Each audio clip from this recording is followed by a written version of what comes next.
Baik, kita masih menunggu pembicara. Saya udah mengundang Hanif di platform.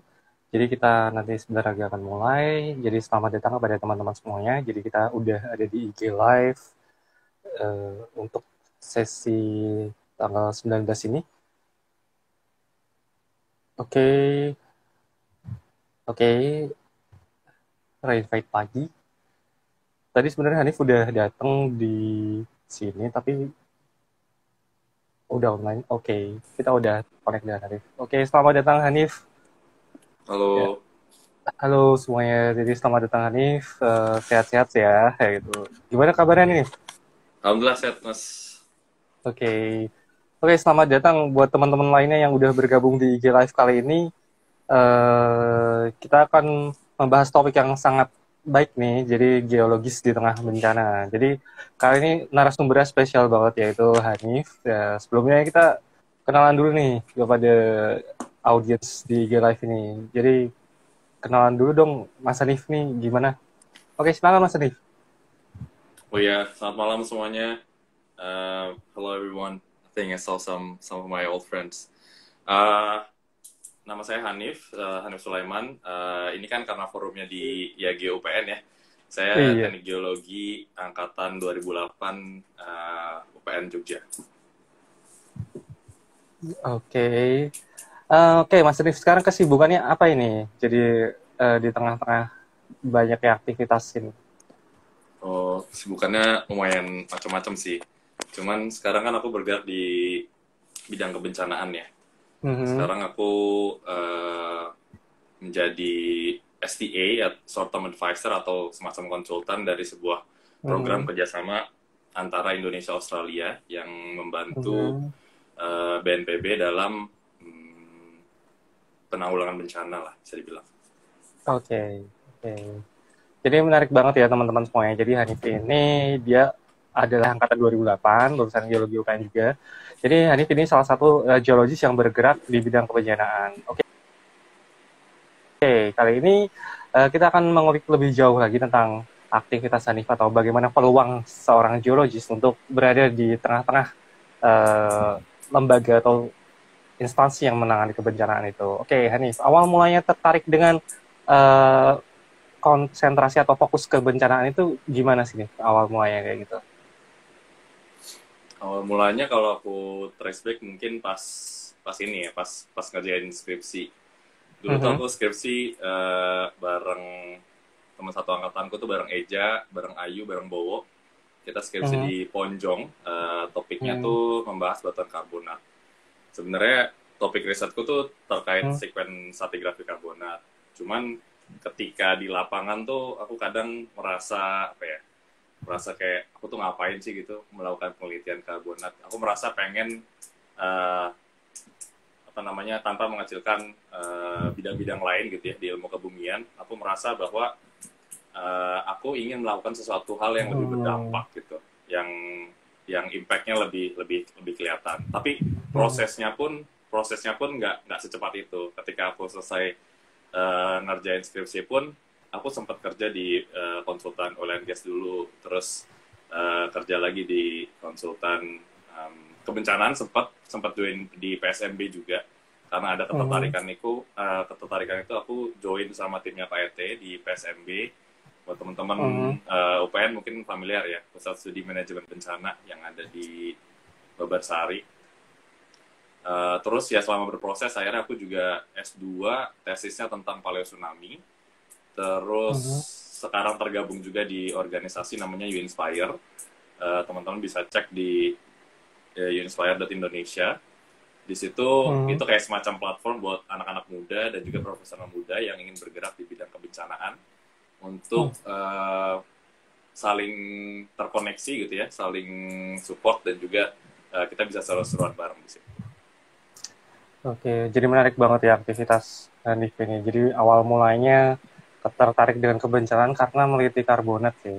Iya, jadi banyak Iya, banget sebenarnya. Oh ya. iya. Jadi Kalau timnya Hanif kalau tuh, Mas Hasan tahu di Ponjong itu ada kolam renang, satu-satunya kolam mhm, renang di um, perbukitan Kars gitu ya, dimana biasanya perbukitan Kars itu kan secara hidrologi akan kesulitan air, tapi ada satu kolam renang yang dimiliki oleh seorang tokoh gitu, dan itu bisa dijelaskan juga secara geologi. Itu jadi ada kayak semacam kebermanfaatan yang lebih gitu dari keberadaan sumber mata airnya. Nah, itu mungkin jadi kayak salah satu inspirasiku juga.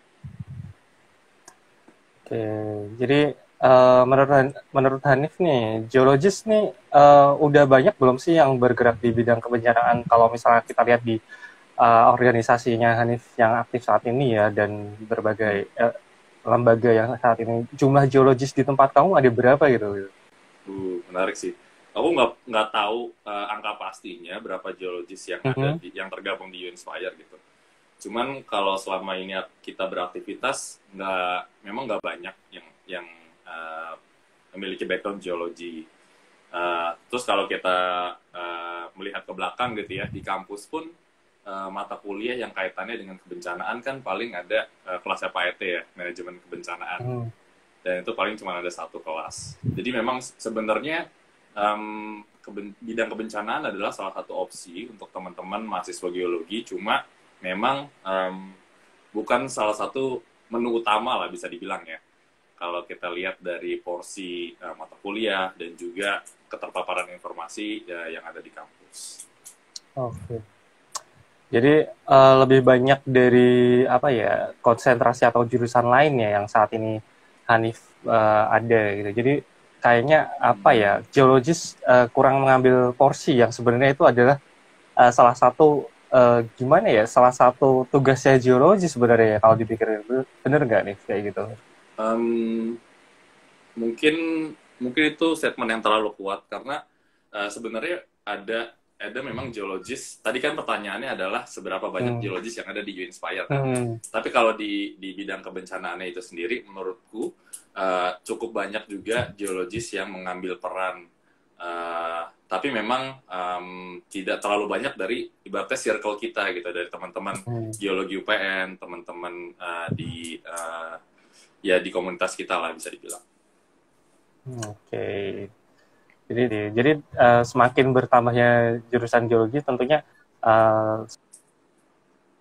seharusnya berbanding lurus ya dengan apa ya, peran geologis di bidang kebencanaan. Jadi sehingga buat teman-teman mahasiswa kan berkecimpung di bidang kebencanaan, mungkin ini salah satu cerita dari Hanif bisa menjadi inspirasi. Jangan ragu juga ya Nif untuk terjun di bidang kebencanaan kayak gitu. Karena gimana kalau menurut Hanif peluang ke depan di bidang kebencanaan ini bagi para geologis ini bagaimana nih? Oke. Iya, menurutku kalau teman-teman ada yang tertarik di bidang kebencanaan, jangan ragu-ragu juga bisa ngubungin aku ataupun bergabung di Uinspire Indonesia gitu misalkan, salah satu opsinya. Dari sisi peluang ya, menurutku kalau kita lihat bencana itu jadi 3 fase, itu kan ada fase sebelum bencananya, terus ada fase ketika bencana itu terjadi, dan ada fase rehabilitasi dan rekonstruksi ya. Biasanya peran-peran geologis itu banyak di fase sebelum bencana itu terjadi, di fase mitigasi.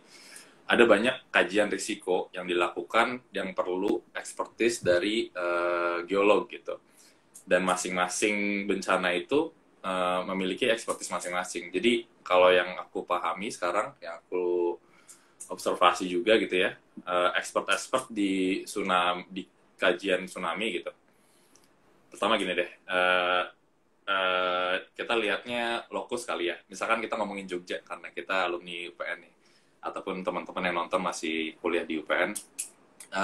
Kita lihat Jogja itu risikonya ada apa aja sih, ancamannya ada apa aja sih. Pertama kita punya Gunung Merapi, berarti kita perlu ahli vulkanologi kan untuk melakukan kajian. Terus gempa juga potensinya cukup besar karena dekat dengan Palung Jawa, berarti kita perlu ahli kegempaan. Terus tsunami karena dekat dengan Palung Jawa juga itu ada potensi, berarti perlu ahli tsunami. Berarti at least ada 3 ekspertis yang akan melakukan kajian risiko. Jadi biasanya gitu sebelum kita sebelum bencana kita melakukan kajian risiko. Jadi kita tahu daerah mana yang termasuk resikonya rendah, sedang, dan juga tinggi. Nah, itu bisa dipakai juga sebagai landasan untuk menentukan misalkan titik kumpul, titik evakuasi, terus juga tempat evakuasi sementara, kayak gitu-gitu. Oke. Oke, oke. Jadi peluangnya sangat besar ya tentu ya buat para Iya, geologi. Jadi nggak ibaratnya nggak cuma di awal-awal aja ya. Jadi bisa sustain sampai benar-benar apa ya satu program mitigasi itu berjalan nggak ya. Jadi luar biasa sebenarnya betul, peluangnya sangat besar sekali untuk para betul. geologis atau yang ingin bergabung dengan Iya. lembaga-lembaga yang konsentrasi benar-benar fokus di kebencanaan kayak gitu. Hmm. Jadi Dan itu dari memang aspek hmm, teknis ya, Mas Hasan ya. iya. Dari aspek Hmm, teknis. Jadi yang emang inline dengan ekspertisnya masing-masing. Tapi di luar itu pun hmm, kalau mau mengerjakan sesuatu hal yang kaitannya dengan semacam kayak project management ataupun hmm, menjadi area koordinator dari sebuah intervensi gitu, itu juga bisa. Jadi nggak terlalu oke. geologi banget, tapi kalau Hmm, emang teman-teman geologi ada yang mau berkecimpung di situ gitu, itu memungkinkan juga. Dan nilai plusnya adalah oke. kita paham aspek geologinya gitu. Oke, jadi teman-teman semua yang nonton di IG Live ini, jadi teman-teman udah ngikuti kan bagaimana sih geologis itu di kebencanaan. Jadi geologis di kebencanaan udah secara gamblang atau diterangkan oleh Mas Hanif. Jadi buat teman-teman yang masih bingung atau yang ingin bertanya lebih, bisa teman-teman langsung chat aja di kolom komentar. Nanti kita akan membahas diskusi itu bareng-bareng dengan narasumber kita kali ini, Hanif. Buat teman-teman yang ingin juga menanyakan atau ingin juga menanyakan hal lain tentang topik kita kali ini, bisa juga chat di kolom komentar juga. Jadi teman-teman langsung aja kita mulai bisa menanyakan kepada uh, Hmm. narasumber kita dan kita akan melanjutkan lagi diskusi ini.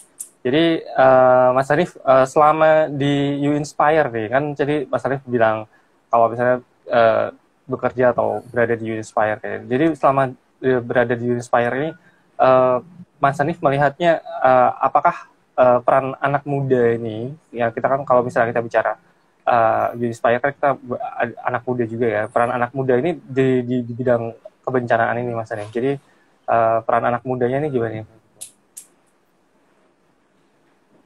Anak muda. Jadi memang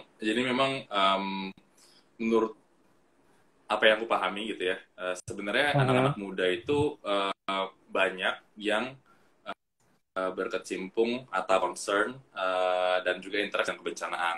Tapi Oke.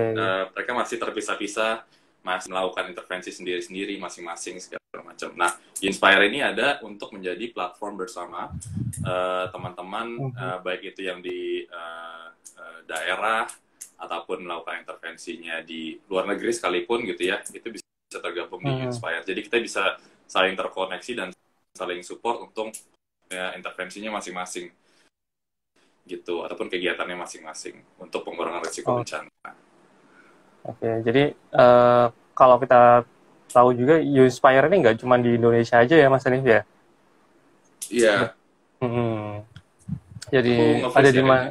Atau enggak ya? Banyak, ada banyak di banyak negara. Jadi teman-teman bisa apa menambah wawasan dan pergaulan internasional juga ya nih kayak gitu ya.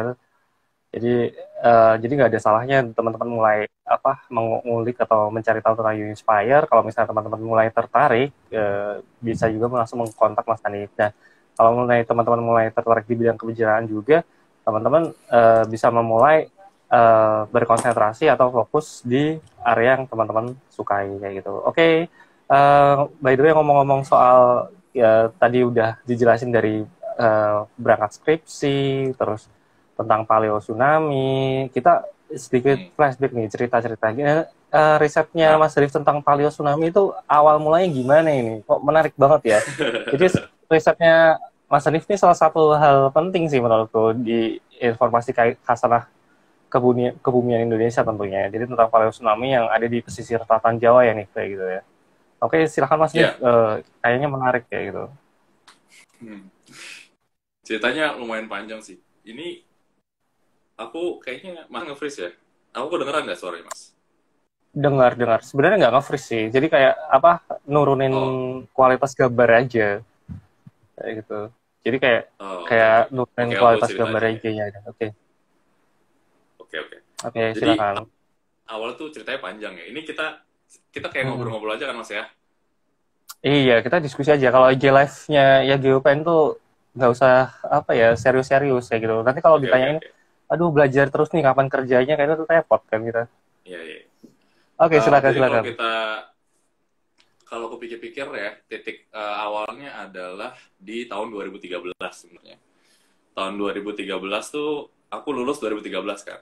Nah, itu setelah Hmm. lulus tuh aku emang pengen ketertarikan di kebencanaan dan di situ aku mulai magang di PSMB, Pusat Studi Manajemen Hmm. Bencana bareng Pak Ete, bareng Girindra, bareng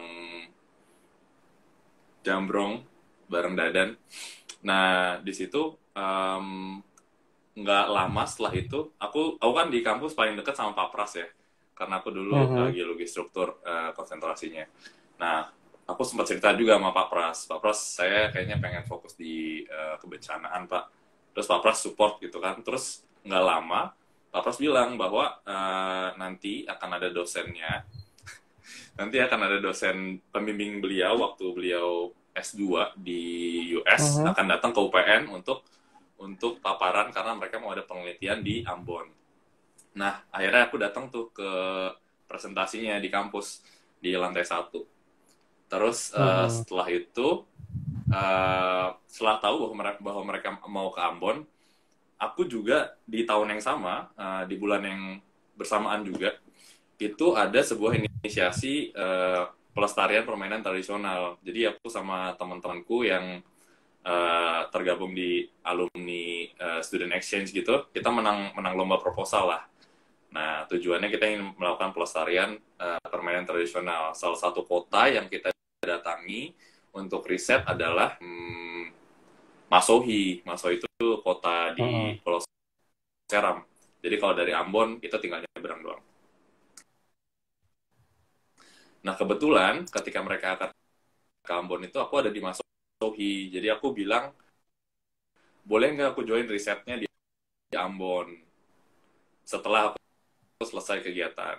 Nah, akhirnya kata dokter Harris gitu. Jadi setelah aku keluar dari Masohi, aku join ke untuk melakukan ekspedisi Paleosun, paham bahwa ternyata dia bisa meninggalkan jejak-jejak geologis gitu ya di Hmm. daratan.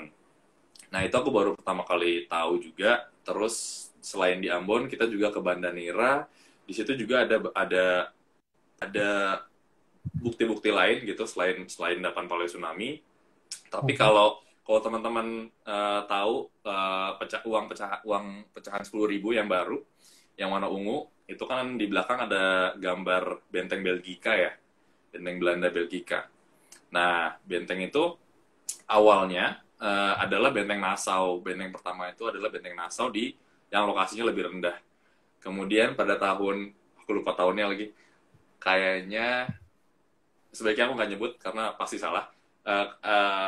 Pernah terjadi tsunami di benteng Nassau. Akhirnya pihak Belanda memindahkan bentengnya ke elevasi yang lebih tinggi, ke morfologi yang lebih tinggi. Nah, itu akhirnya jadi benteng Belgika. Itu juga salah satu bukti bahwa adaptasi manusia atau adaptasi pengurangan risiko yang pernah terjadi, dan hal-hal seperti itu juga menarik untuk dipelajari gitu. Nah, 2013 sih pertamanya. Oke, jadi awalnya 2013 ya. Jadi Hmm, mulai hmm, hmm. tertarik untuk melakukan penelitian paleo tsunami ya. Jadi berarti bukan dari karbonatnya tentunya, dari 2013 ya kayaknya. Iya, Kalau bukan dari dari karbonat. karbonatnya malah mengungkap apa ya? Malah jadi sisi kegalauan ya, kayak krisis kayak gitu tadi ya. Iya, iya, iya. Sisi kegalauan tapi akhirnya Oke. menemukan pencerahan juga kan. Jadi Iya benar. setiap, Jadi iya. oke.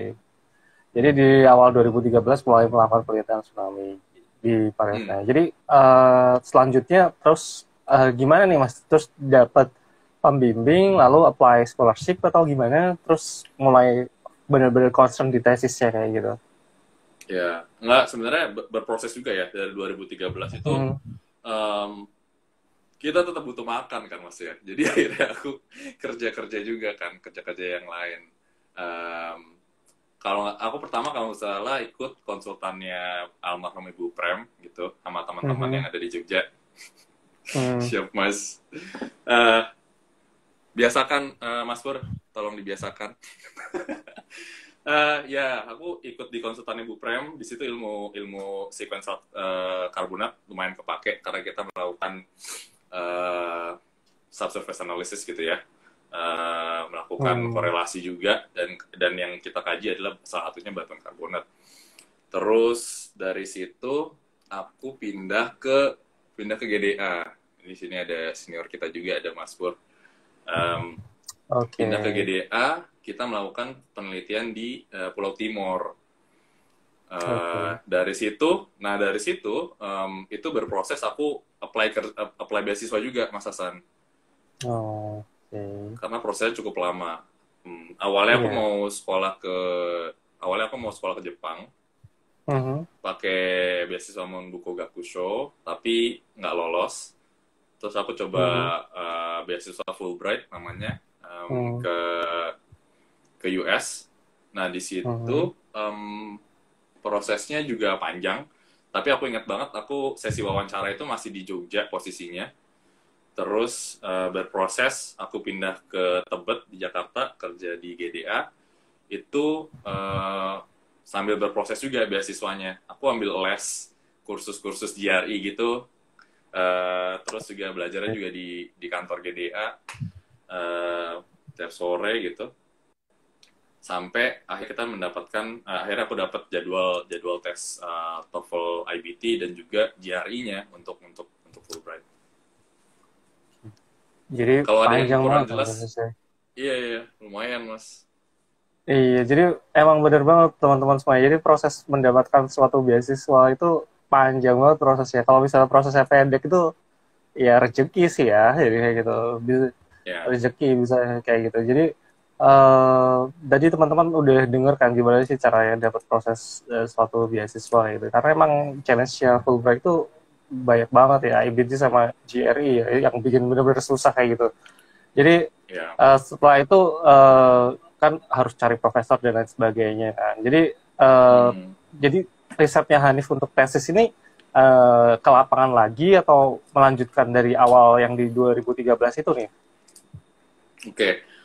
Mungkin aku agak agak loncat sih tadi ceritanya. Cuman Iya, prosesnya tuh kan ketika kita apply Fulbright itu Fulbright ini punya deadline yang selalu di tanggal yang sama dan bulan yang sama pada tiap tahunnya.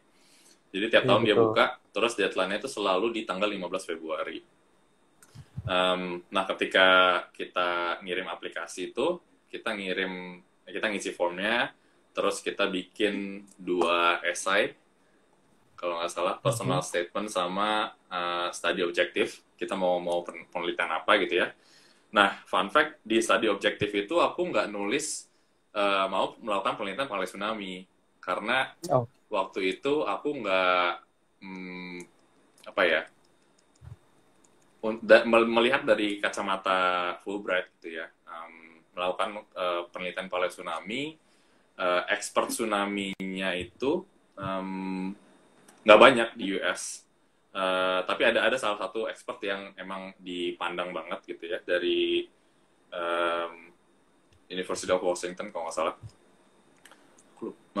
Terus malah studi objektifku tuh tentang ini apa namanya geologi struktur hmm. karena aku ngerasa Ya, ya, ya. backgroundku kuat di situ kan. Nah, Kemudian, terus kirim tuh aplikasinya. Terus ternyata aku lolos, dapat jadwal wawancara. Nah, waktu wawancara ini kita diwawancari oleh 5 panel gitu. Ada 5 orang yang menjadi interviewee gitu ya. mhm.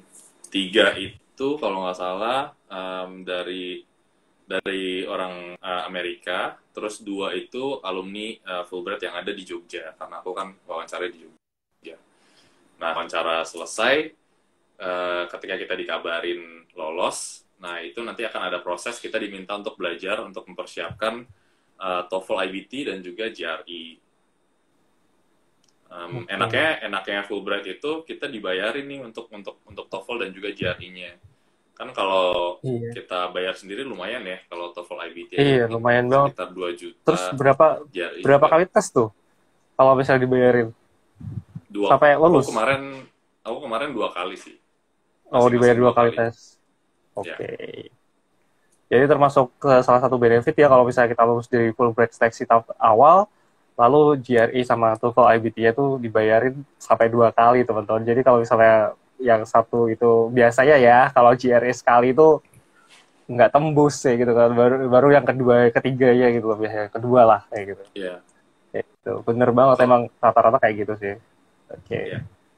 Oke, next nih. Gimana kelas selanjutnya? Kan tadi dari geologi struktur, terus tahu-tahu bisa apa untuk berpindah kayak gitu. Atau waktu saat Em, apply, ya. itu gimana? Oke, oke. Jadi proses berikutnya tuh yang aku ingat adalah recommendation letternya diminta satu lagi. Kan awalnya kita ngirim Hmm, 2 recommendation letter ya. Terus setelah kita oke. lolos itu, setelah udah tes TOEFL dan TOEFL IBT dan juga GRE, diminta recommendation letter satu lagi. Pas aku lagi di SOE di Pulau Timur. Terus Hmm, kebetulan ada Mas Pur juga kan, nggak tahu Mas Pur masih nonton apa enggak. Terus akhirnya aku minta tolong Mas Pur bikinin surat recommendation letter dong gitu. Akhirnya ntar kita kirim satu laginya dari dua sebelumnya tuh aku dari Bu Sari dan Pak Pras. Bu Sari hmm. karena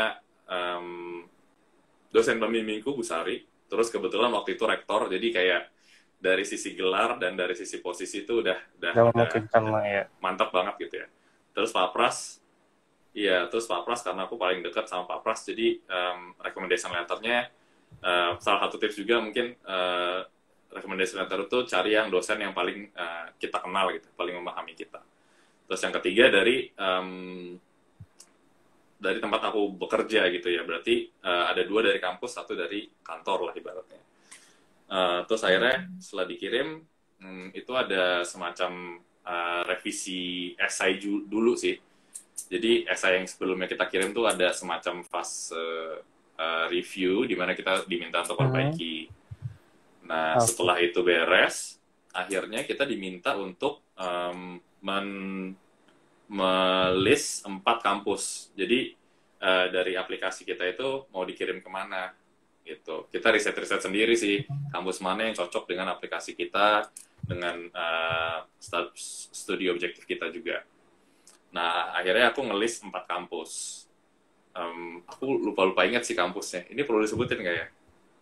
Kayaknya bagus-bagus semua deh. Iya bagus-bagus Kalau di semua. US tuh kan, Ya kalau di namanya US tuh kan namanya orang standarnya sama semua Arab ya. ya. Jadi gimana ya? Jadi mau sekolah di daerah, mau sekolah di pusat tuh kualitinya sama. Jadi ya peringkat 1 sampai 4 paling cuma bedain apa ya pembimbingnya ya nih. Hmm. Hmm. Oh aku kayaknya ingat Jadi, deh.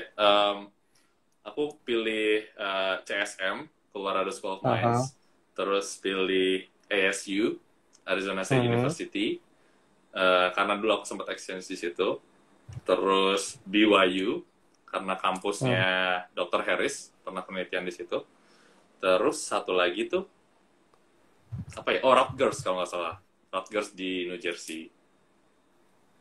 Oke. Terus, Nanti setelah kita kirim ini, list hmm. kampus, akan direview oleh pihak Fulbright-nya. Dan kalau ada yang dirasa nggak cocok dari pihak mereka, itu akan dicoret dari listnya. Dan kita akan dikasih list kampus baru. Hmm.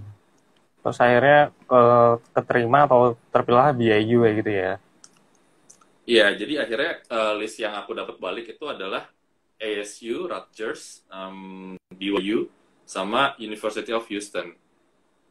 Uh-huh. Jadi emang beda dari list yang pertama aku kirim. Nah, terus setelah kita dapat list itu balik, kita diminta prioritasin mana yang mau kita taruh sebagai kampus utama gitu, pilihan nomor 1 sampai pilihan nomor 4. Gitu. Oke.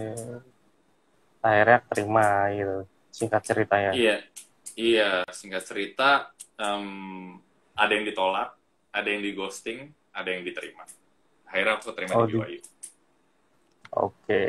Jadi pas banget ya tiga-tiganya tuh semua ada hasilnya kayak gitu ya. Jadi nggak apa dua yang keterima, satu nggak keterima kayak itu ternyata hanya satu yang keterima ya. Jadi pas banget ya gitu. Jadi Iya, mantep lah gitu pilihannya kan.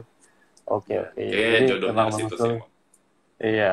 Jadi emang menarik banget teman-teman semuanya. Jadi buat teman-teman yang mungkin atau kepikiran untuk lanjut studi, jadi kalau misalnya bilang masa-masa pandemi itu apa ya ibaratnya waktu yang tepat untuk studi nggak juga teman-teman. Jadi mereka apa ya ibaratnya mereka juga cerdas. Jadi mereka kalau misalnya masa pandemi kita apply kemungkinan besarnya untuk lolos tuh malah lebih kecil ya nih kayak gitu. Jadi masa normal-normal aja sih menurut gue juga. Jadi Hmm. ada yang kayak gitu. Jadi kita udah mau ke new normal. Jadi mungkin ini saat yang tepat buat teman-teman kalau misalnya kepikiran buat untuk lanjut studi, mungkin ini saat yang tepat untuk mempersiapkannya karena apa? Uh, beberapa universitas emang udah mulai membuka diri ya, gitu. Jadi untuk buat mahasiswa asing, beberapa universitas lainnya masih tidak semudah itu untuk masuk di masa pandemi kemarin kayak gitu. Jadi teman-teman Ya. semuanya, jadi itu adalah hal yang menarik banget. Jadi tentang bagaimana studi di US. Jadi kita udah meruntut dari kuliah, lulus, lalu bagaimana mencari scholarship. Nah, jadi gimana ya? Uh, menurut Hanif sendiri nih, Hmm.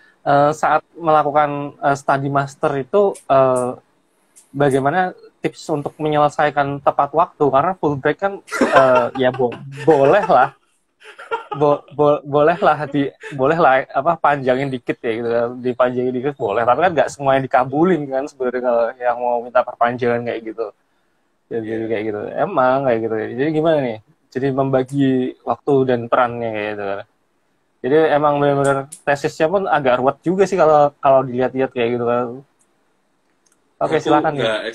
Aku nggak expect pertanyaannya akan ke arah tepat waktu gitu. Karena menurutku aku agak-agak kurang tepat waktu juga gitu dalam pengerjaannya. Yang pasti sih kalau sama kayak di kampus Indonesia ya, dari pihak TU tuh pasti udah ada semacam timeline dan juga semacam persyaratan ketika kita ingin melakukan tesis defense tuh apa aja yang harus kita persiapkan dan tanggal-tanggalnya sudah ditentukan gitu. Jadi ya kita sebenarnya tinggal ngikutin Timelinenya. peraturannya, ya tinggal ngikutin timelinenya. Dan itu kita emang harus proaktif sih, harus cari tahu sendiri gitu. Sebenarnya mungkin ada di program studinya ataupun ada di website kampusnya. Cuman kita harus benar-benar yakin. Soalnya kalau kelewat pendaftaran segala macam ya udah ntar kita harus tambah 1 semester gitu misalkan. Terus dari sisi pengerjaan sih, ya dijalanin aja sih. Aku sempat melakukan ini sih, Mas, apa namanya? Jadi kalau endapan Palai Tsunami itu kan biasanya tujuan utamanya kita mau tahu umurnya ya, umur dari endapannya itu terjadinya kapan, terus juga penyebarannya sejauh mana gitu. Nah, untuk menentukan umur itu dulu aku pakai metode namanya OSL. Kepanjangannya tuh Optically Stimulated Luminescence. Jadi kita melihat seberapa lama endapan tersebut terpapar terhadap cahaya. Nah, itu aku analisa umurnya itu di kota Leyte. Kalau nggak salah ya, aku agak lupa juga sih nama kotanya. Di kota Layton di Utah tapi bagian utara dari kampusku tuh sekitar 2 jam gitu perjalanan. Nah Ya masih akhirnya dekat lah ya ya. ya lumayan bisa naik kereta ataupun naik mobil. Itu akhirnya kita ke sana terus preparasi sampel segala macam terus masuk ruang yang nggak boleh ada cahaya masuk karena kan kita akan melihat ini ya luminescence dari endapannya gitu. Jadi emang nggak boleh ada cahaya masuk. Waktu sampling pun kita juga ada tata caranya sendiri gitu untuk sampling endapannya biar dia nggak terekspos dengan cahaya. Jadi biar nggak merusak umurnya. Nah, ya paling ya dijalanin aja sih. Maksudnya kalaupun memang harus keluar kota untuk analisis sampelnya ataupun penulisan dan bimbingan gitu, ya dijalanin aja. Oke. Jadi emang apa ya, tesisnya Hanif tuh masih bisa dikembangin lagi sebenarnya. Jadi masih Betul. bisa dipanjangin lagi ceritanya sebenarnya. Jadi pas kayak apa ya, berarti ini tuh baru per ibaratnya ya, Hanif ya. Kalau yang kamu bikin yang sekarang tuh.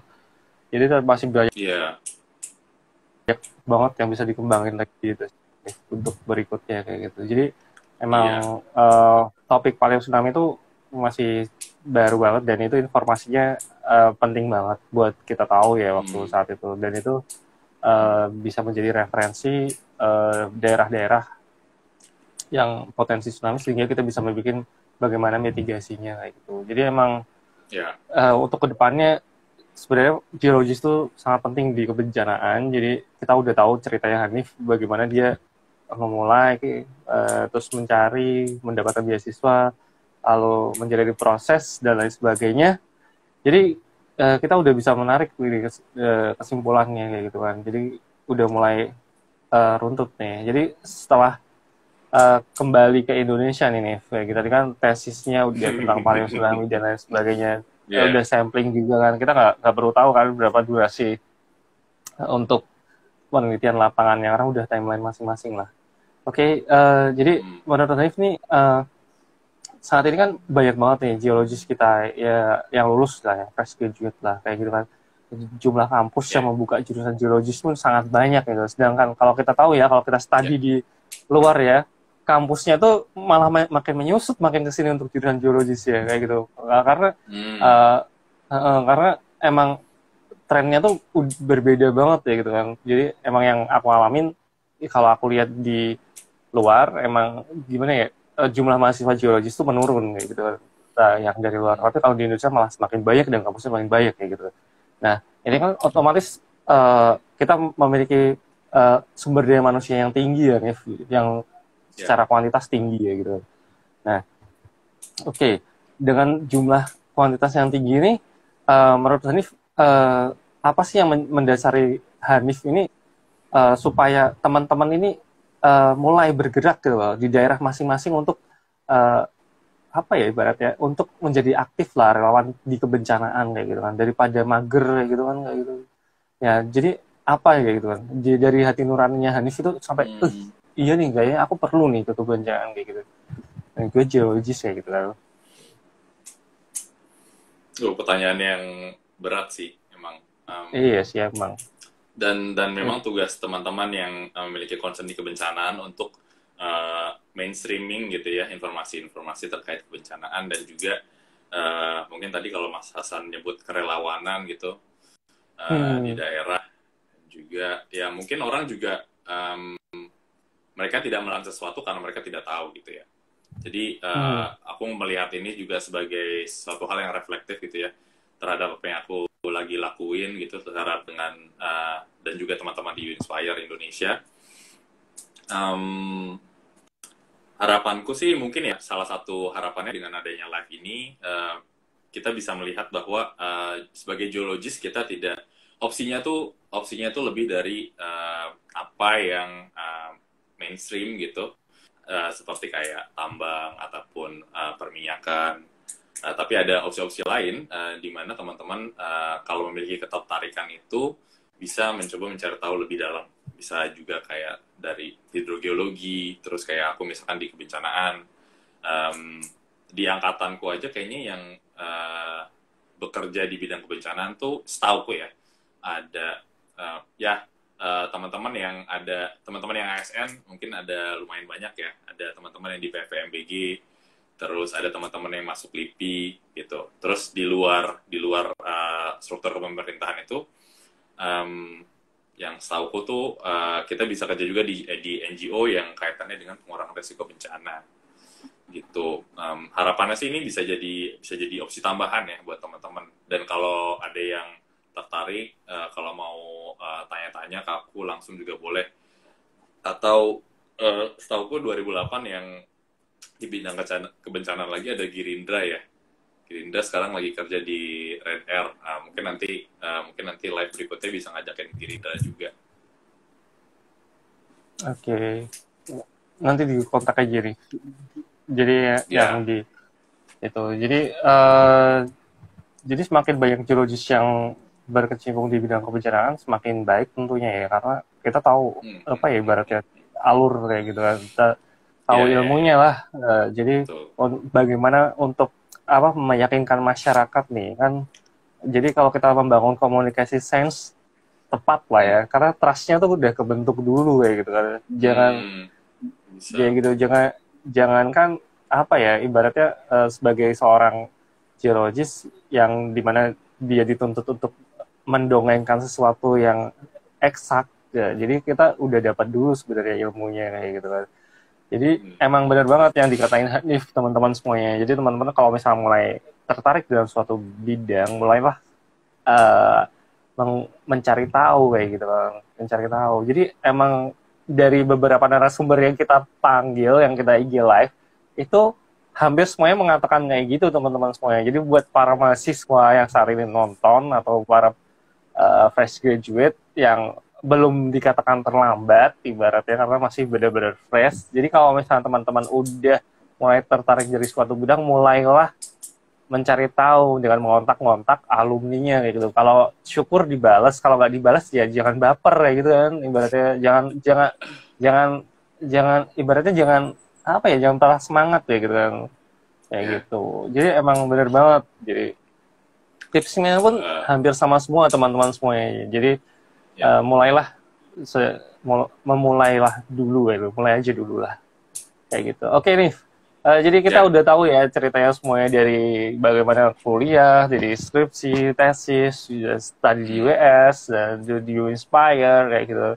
Oke, kali ini kita mulai menarik lagi nih. Jadi, apa sih yang Hanif rasain kayak gitu kan? Misalnya teman-teman ada nih ya pertanyaan kayak gitu, penting nggak sih ngambil S2 kayak gitu? Penting nggak sih ngambil konsentrasi PSMB kayak gitu kan, study manajemen bencana kayak gitu, dari geologis, penting nggak sih ngambil K3 gitu kan. Yang Hanif rasain ini setelah pulang dari mendapatkan gelar master itu nih kayak gitu, apa sih yang Hanif rasain kayak gitu? Durasi kita masih lama nih.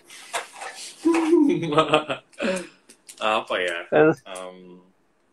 menurutku tadi kan contohnya yang disebutkan tuh banyak ya, penting enggak ngambil S2, terus penting enggak ngambil K3. Menurutku yang paling penting adalah pentingnya untuk mengenal diri sendiri gitu. Tahu apa yang kita mau, tahu apa yang kita merasa hidup ketika kita melakukan sesuatu gitu ya. Jadi tadi tuh yang Mas Hasan sebutkan itu adalah cabang-cabangnya gitu. Ketika kita udah tahu gitu, aku tuh sebenarnya passionnya ataupun aku tuh sebenarnya merasa lebih cocok di bidang let's say hidrogeologi gitu. Nah, ketika hidrogeologinya itu udah ketemu, maka cabang-cabangnya tadi akan mengikuti akarnya gitu. Jadi ya menurutku penting nggak penting sih kalau S2, kalau emang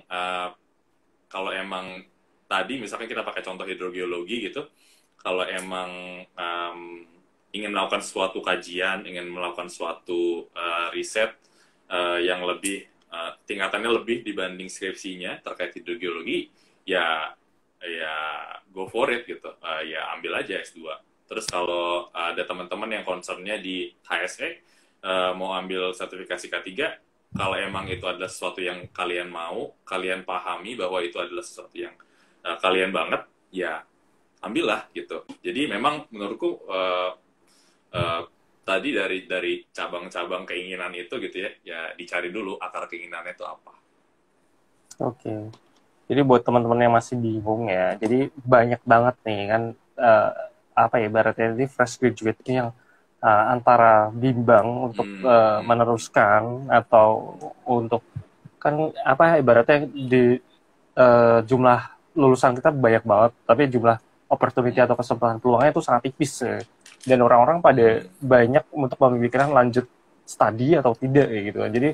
Jadi mungkin buat teman-teman yang lainnya masih memikirkan untuk lanjut studi dia, mungkin dari kata-kata Mas Hanif menjadi pertimbangan ya kayak gitu, penting nggak penting kayak gitu kan.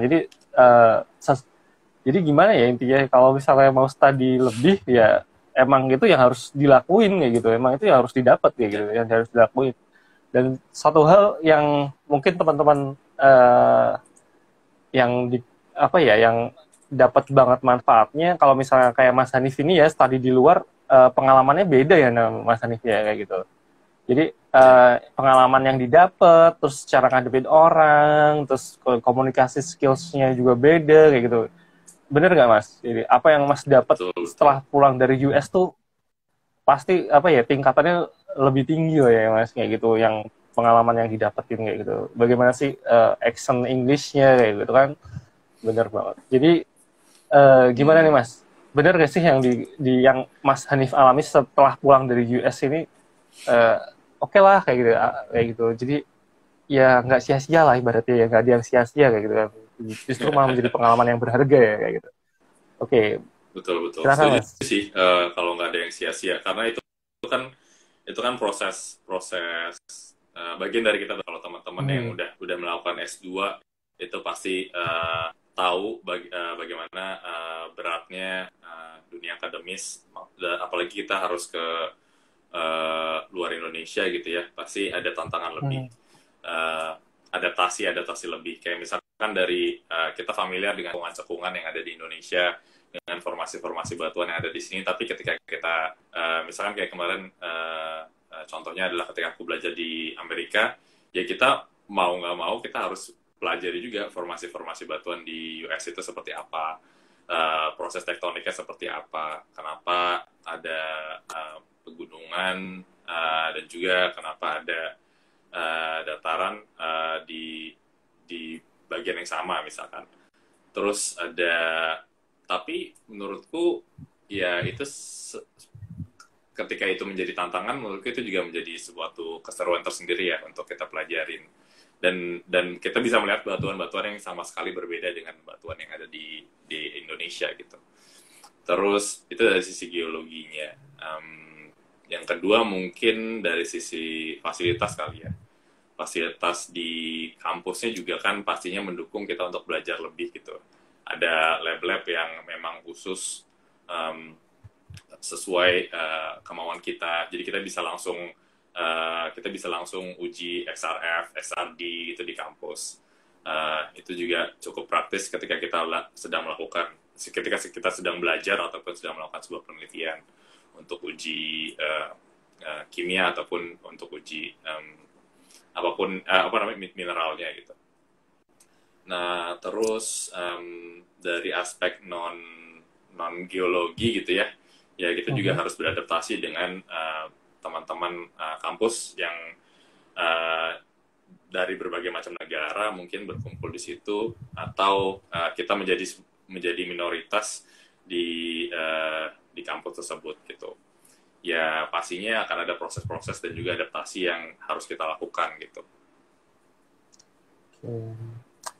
Oke, teman-teman semuanya. Jadi apa sih yang didapatkan setelah teman-teman misalnya memutuskan hal yang baru, contohnya kayak Mas Arif ini, dia memutuskan untuk lanjut studi dengan scholarship, jadi benar-benar pengalaman yang berharga dalam diri Mas Hanif ya tentunya. Jadi oke, buat teman-teman semuanya, jadi menarik banget cerita dari awal hingga akhir ini. Jadi kita udah tahu bagaimana sih cara memulai karir di kebencanaan, terus studinya, lalu bagaimana kalau misalnya teman-teman ingin studi lanjut ke US, itu udah semua.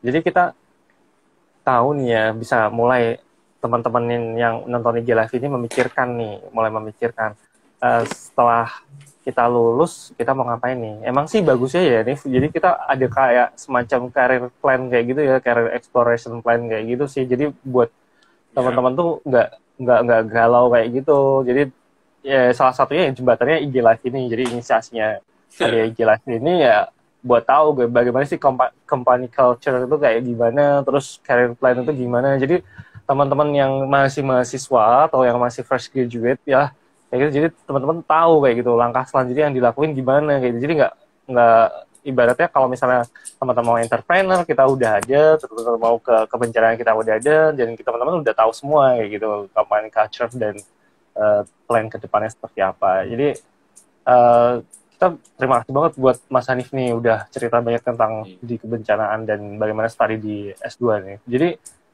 untuk Mas Hanif sendiri nih ada pesan nggak sih buat mahasiswa atau buat para fresh graduate atau buat teman-teman geologis lainnya atau buat audiens di sini yang nonton kayak gitu kan, ada pesan lah gimana kalau misalnya memulai karir di kebencanaan, bagaimana kalau misalnya ingin S2 gimana, atau misalnya ingin bekerja di bidangnya Mas Hanif kayak gitu. Oke, silakan Mas. Apa ya? Ntar aku pikirin dulu.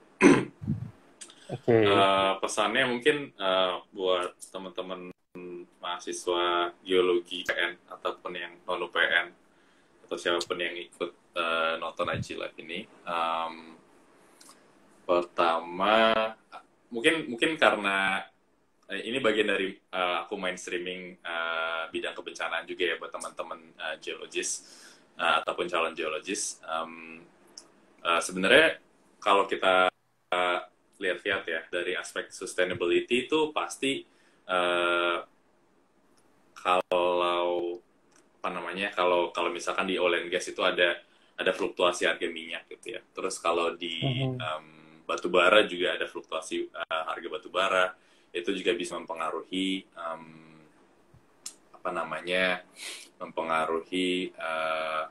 penerimaan SDM mungkin gitu ya. Terus juga dari sisi layoff segala macam. Tapi kalau kita lihat gitu ya dari kacamata yang berbeda, kebencanaan itu adalah sesuatu hal yang pasti terjadi gitu. Sama kayak tektonik lah. Kita kan belajar tektonik ya. Tektonik kalau nggak terjadi, kalau nggak ada gempa tiap hari, walaupun kecil gitu, ya berarti buminya udah nggak aktif lagi gitu. Udah aktif. Sama juga kaitan dengan kebencanaan kan. Kalau dari sisi sustainability, kebencanaan adalah sesuatu hal yang tidak bisa terelakkan gitu ya, pasti akan ada. Terus juga kalau teman-teman yang tertarik di bidang kebencanaan, coba aja bisa tanya-tanya juga, karena sebenarnya peran geologis tuh bisa di macam-macam sektor, karena kebencanaan itu setelah aku pelajari ternyata emang cukup rumit juga gitu ya. Ada bagian-bagian yang dimana geologis bisa membantu mengurai kerumitan itu gitu. Terus kalau mau S2 tadi mungkin kalau aku balik ke pesanku yang sebelumnya adalah coba kenali diri dulu. Kalau memang ya lanjut S2 adalah sesuatu yang dibutuhkan dari apa yang menjadi proyeksi teman-teman terhadap diri sendiri ke depan, ya dicoba aja S2 gitu ataupun lanjut S3. Kita alumni yang mungkin udah melewati jalan itu lebih dahulu gitu, pastinya akan support dan juga akan membantu kalau teman-teman butuh sesuatu. Kalau butuh review esai ataupun kayak informasi terkait beasiswa yang pernah kita coba, itu kita juga pasti bakal sharing dan pasti bakal support juga buat adik-adik mahasiswa. Terus apa ya? Pesan kalau masih bingung gitu ya, teman-teman yang tertarik di kebencanaan masih bingung, bisa follow juga youinspire.indonesia. Di situ kita banyak kegiatan-kegiatan yang mungkin teman-teman di teknik geologi itu belum familiar gitu sebelumnya, tapi kalau kita ikut gitu ataupun kalau kita baca ulang, sebenarnya itu suatu hal yang dekat dengan kita di ilmu kebumian. Cuman di bidang kebencanaan itu memang ada sama lah dengan bidang-bidang lain ya, ada bahasanya sendiri, terus ada istilah-istilah yang mungkin kita nggak familiar, tapi sebenarnya itu dekat dengan ilmu kebumian gitu. Terus ya semangat aja sih. Mungkin sekarang juga kan masih pandemi ya, masih mungkin kuliahnya juga masih jarak jauh gitu. Optimalisasi internet kali ya. Kita bisa belajar apa aja yang kita mau, kita bisa meningkatkan kemampuan kita, dan juga bisa cari-cari informasi, baik itu terkait pekerjaan ataupun terkait keberlanjutan sekolah gitu ya, studi. Oke. Panjang banget ya kayaknya ada Girinda. Aku juga bingung sebenarnya mau pesan apa. pesan supaya sehat selalu juga. Iya benar banget. Jadi banyak banget ya ilmu yang didapat dari Hanif dan sebagai narasumber. Jadi emang benar banget yang dari awal kita udah diskusikan. Buat teman-teman semuanya, ya udah ada pencerahan dikit lah ya. Jadi bagaimana di geologi di karir kebencanaan ini ternyata peluangnya masih sangat lebar kayak gitu, masih sangat terbuka luas kayak gitu kan. Jadi ini sebenarnya salah satu sektor yang sebenarnya harus banyak geologisnya kayak gitu kan. Yeah. Jadi buat teman-teman yang udah memikirkan untuk bergabung atau tertarik di bidang kebencanaan, silahkan lanjutkan kayak gitu. Kalau yang ingin mau udah ada lintasan kayak gitu atau pemikiran kayak gitu ya dimantepin lagi mau bergabung ke bidang kebencanaan karena banyak banget ya kalau misalnya kita lihat organisasi kebencanaan kayak gitu yang ada di Indonesia ini. Jadi ada banyak banget baik itu yang di pemerintahan ataupun yang swasta kayak gitu. Swasta hampir semuanya ada loh teman-teman kayak gitu. Jadi dan kebanyakan pun di dalamnya bagian teknikalnya tuh masih sedikit banget kayak gitu yang saya lihat kayak gitu. Jadi ini benar-benar salah satu kesempatan terbaik lah teman-teman geologis untuk bergabung di sini. Ini ya Mas Jirinda mantap sih gitu. Oke. Oke, terima kasih banyak Hanif. Itu tadi bahasan kita tentang geologis di tengah bencana. Terima kasih kepada teman-teman semuanya yang udah bergabung dengan IG Live. Jadi kita dari awal diskusi ini kayaknya nggak ada yang bertanya nih. Jadi semua komennya mantap, oke, hi Beb, kayak gitu. Oke, hi Mbak, kayak gitu. Jadi super sekali gitu. Oke, makasih, terima kasih semuanya. Jadi belum ada pertanyaan. Jadi vouchernya nggak ada yang keluar kayak di malam ini. Jadi kita di Live ini ada yang ngasih voucher kayak gitu. Jadi vouchernya dari Delta Gold atau dari Uni gitu. Kayaknya IG Live kali ini nggak ada voucher keluar deh kayak gitu. Jadi yang IG Live kemarin juga voucher keluarnya dikit banget. IG Live malam ini nggak ada yang keluar nih. Oke buat teman-teman. Jadi mungkin ada kesempatan lagi nih buat teman-teman yang mau bertanya, silahkan bertanya. Kalau enggak nanti teman-teman silahkan review di IG Live ini. Nanti kalau misalnya teman-teman ada yang beruntung, nanti insya Allah bisa dapat voucher belanja di Denta Gold dan GMK. Jadi setelah acara ini, IG Live ini akan diposting di berandanya IGUPS. Silahkan teman-teman yang nonton komen di situ. Jadi nanti insya Allah kalau misalnya terpilih dapat voucher ya gitu. Oke. Itu aja sih IG Live kali ini sangat menarik banget. Terima kasih banyak buat Hanif, terima kasih banyak buat teman-teman semuanya. Oke, sukses selalu. Jadi sehat selalu dan sampai jumpa di IG Live selanjutnya. Assalamualaikum warahmatullahi wabarakatuh. Terima kasih banyak nih. Waalaikumsalam. Terima kasih. Ya, terima kasih semuanya.